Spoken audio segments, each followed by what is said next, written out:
certain things we've come to accept in our practice. For one, there are certain things I have refused to do. They have cost me. It has cost me for not doing those things. Like, I refuse to beseech a clerk to get a date. I refuse to reduce myself to that level. But the consequence is I actually don't get the date. So, and those who have practiced for more than 13, 14, you know how it is increasingly becoming difficult. And I'm not against the young lawyers, but the young lawyers get these dates. They get these dates. They have a way of getting these dates. But Kashmir, you will not get that date. The clerks have even started saying, oh, you're too mumani, or you're tasasura. I am not supposed to pay to get a date. The problem is that their lordships also leave their diaries to the clerks. So it is maybe not the clerk, but with utmost respect, perhaps the judge. Otherwise, why are you the judge? Why are you leaving? When we are in court, why don't you just open your diary? Just turn the diary, let's look at the diary together, and you say, counsel, on this date, are you available like some judges do? And then fix the date. But referring this matter back to be fixed, and then I start beseeching the clerk, and then the clerk has not come, the judge is attending the conference, the clerk has lost the relative. It is becoming nonsensical in our practice. Some of us are moving away to the court and joining the syndicate in order to continue getting money for school fees for our children. Finally. Yeah, fine. Okay, let me not take it. Okay, thank you. So you had somebody say that if you can assist the payment of money that is due and owing, why not assist the clerk to set the date? The thoughts going through people's minds. Okay. Let's hear from Mr. then I'll come to this side if you want to see how we balance it. My name is Birungyi Boniface from Barata. Thank you, my Lord, the panelists, and Joel. For me, I am really very saddened because some of us, the advocates, actually facilitate corruption in one way or the other. If an accused person in a corruption scandal has come to you and admitted that he stole the money, and he tells you, I have brought you 300 million shillings to help me, why don't you tell him to go and plead guilty? Why do you say, I'm going to defend you? When you reach there, don't say I did it. Because unless we come to that stage of saying, own your crime, we shall not fight corruption effectively. Because especially in this era where we have plea bargaining, and in this era where sometimes the IGG is willing to have somebody to refund the money he has stolen, instead of going for, say, a custodial sentence, why don't you assist this person to own his own faults instead of defending him, telling him, advising him not to plead guilty when he has himself told you that I stole the money? That is my first take on the issue of corruption. Then, the other question of which my Lord tried to answer, the issue of whether or not there is political will. I know when somebody talks of political will, all the eyes are now focused on the president as the head of state. The president in cases from 2011 and backwards and make sure that they are weeded out of the system before hearing cases of 2017 or 2018.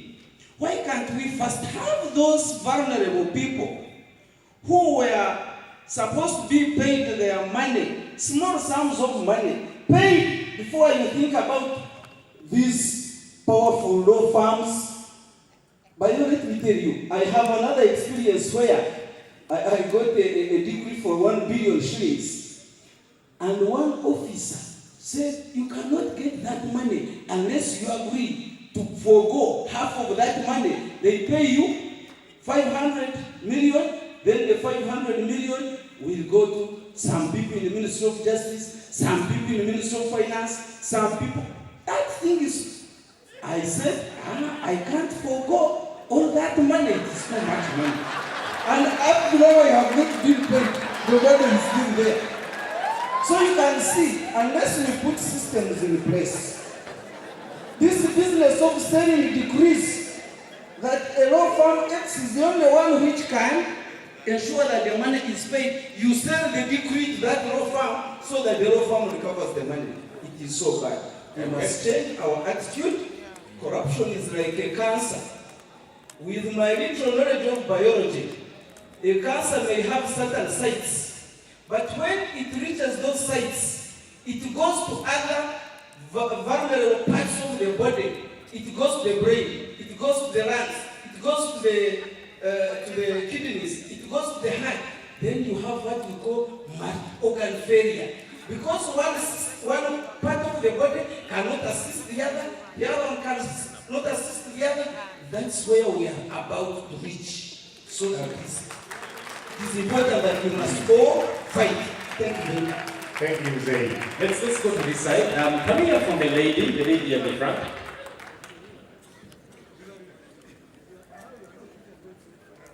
Thank you very much. My name is Birungyi Barata.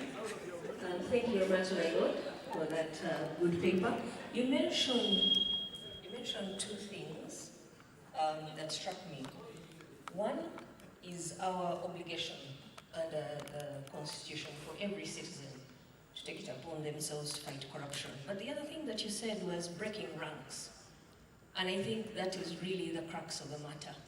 We will talk here all day, we'll keep having these sort of workshops, but the moment we don't agree that we are going to have to break ranks, one, but more importantly at the individual level, to thine own self be true, for those who read Hamlet, where Polonius says, to thine own self be true. You have to be authentic to yourself, that you as an individual, what are you doing to fight corruption? I work in a government institution, and I can tell you it's not easy. We will say we'll put up these institutions and it should be a systemic way of fighting corruption, but even then, for those of us who try to stand out, even within the institutions, you could be defeated. But if you say, I as an individual, nobody can turn around and say, I've taken a penny, or I've not done my job. I'll give you an experience. There's an institution that came to apply for a license. I'm Director of Quality Assurance and Accreditation with the National Council of Higher Education. And one of my staff told me, the client says they've been asked to pay money.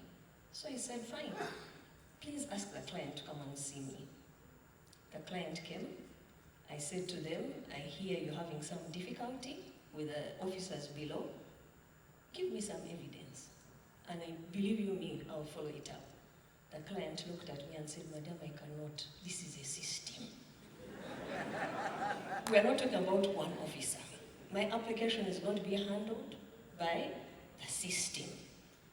If it is reported that I came to the director and said this and that, I don't know, there are other people down here who may do something. Then I said to this client, you are aiding corruption. By refusing to tell me you're aiding corruption, I've undertaken to handle your case. You will not be disadvantaged, but you have failed to give me the evidence to fit. So what's the point of reporting to me? Because what you've told me, I cannot work with it. So at the end of the day, especially as lawyers, we owe it to ourselves, we owe it to our country. I know the first, the program that was sent to us actually said institutional corruption as a threat to economic development. We really are affecting our own economic development as a nation by not doing our duties as advocates. So I would like to challenge all of us, because the young lawyers have learned from someone. If they came into the firm and they knew this is unacceptable, this is not the way things are done, they would not do all these things that you're talking about. They'll be looking up to the senior partners to what they have found. So we are definitely setting a wrong example.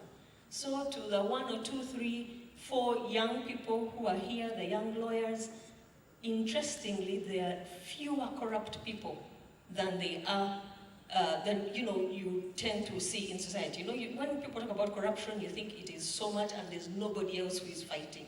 There are many people in institutions who are trying their level best not to be corrupt. If we all join forces, if we broke ranks, as my Lord is saying, and say, as an individual, I will fight corruption, it is actually possible.